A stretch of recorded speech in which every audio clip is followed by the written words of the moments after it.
Penguin Random House presents The Mind of a Consultant by Sandeep K. Krishnan. Read by Adwait Karambelkar.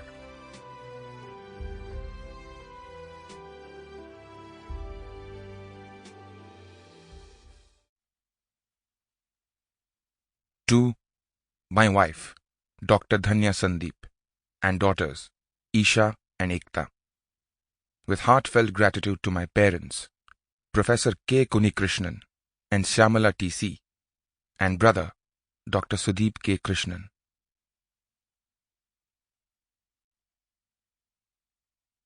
Every year in consulting is like 3 years in the corporate world, because you have multiple clients, multiple issues. You grow so much. Indra Nooyi, former CEO, PepsiCo.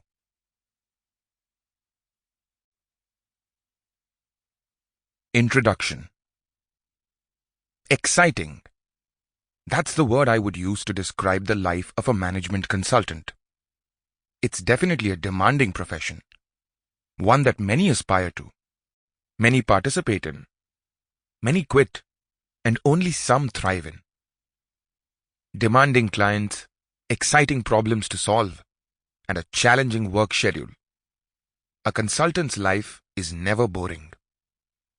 In my years spent consulting, I have observed many great consultants and reflected often on what I believe makes them stand out. I believe it's a unique combination of knowledge and a lot of personal qualities developed over time.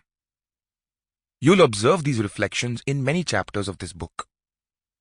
Samanta Thomas is a character wrought of my imagination.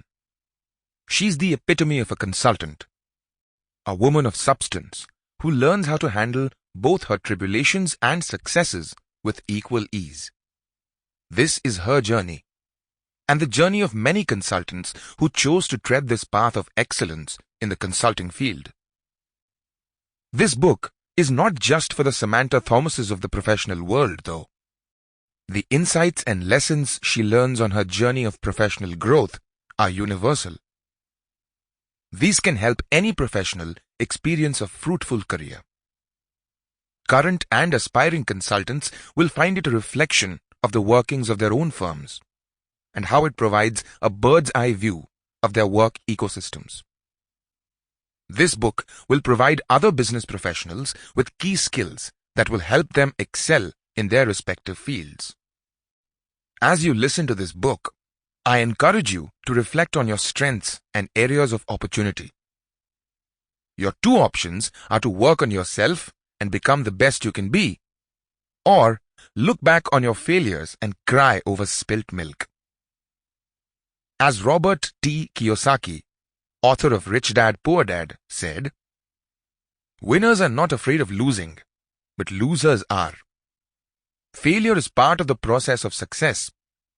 People who avoid failure also avoid success." Each one of us, no matter how successful we are, have experienced failures in our career. Even the best of us still have to face challenges and overcome the roadblocks keeping us from success. Samanta takes us through this journey of experiencing failure and then bouncing back. It's not an easy process, and many go off track along the way. The process may require us to gain a deeper understanding of ourselves as professionals and reinvent ourselves to keep growing.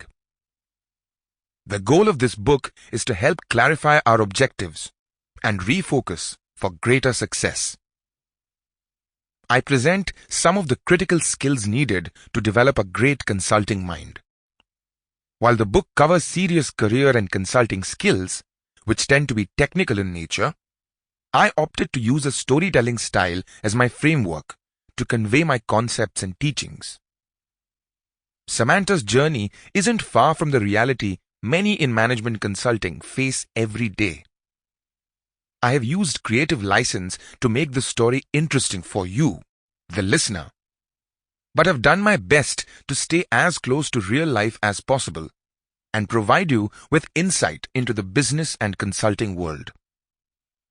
Samanta's growth journey is undergirded with multiple expert opinions, that will give you deeper insights into the skills discussed.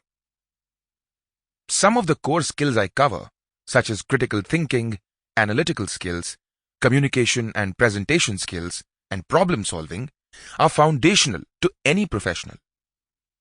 A consultant tends to use them to a higher degree as a result of facing various client situations as part of the job. A section of the book is dedicated to outlining various tools and frameworks a consultant has at his or her disposal.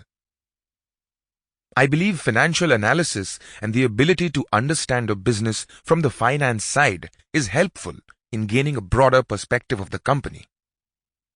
Studying finance in depth requires effort and practice, but the resulting insight can be worth it. I cover some essential thoughts on financial literacy and its use to a professional in several areas of the book. Many of the skills required for one to distinguish oneself in the consulting field are applicable to many other professionals as well. Skills such as change management, networking and selling skills, leadership and influence, and facilitation help a professional be identified as a key asset of the organization. More advanced leadership and business development skills are discussed in the chapter Standing on the Crest. This chapter also covers the aspect of a partner in a consulting firm operating more like an entrepreneur. The book explores many scenarios and case studies that a consultant would face.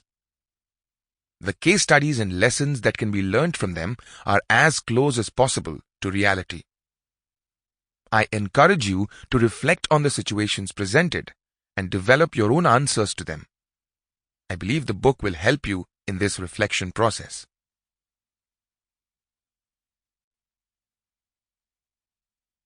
Chapter 1. At the Crossroads.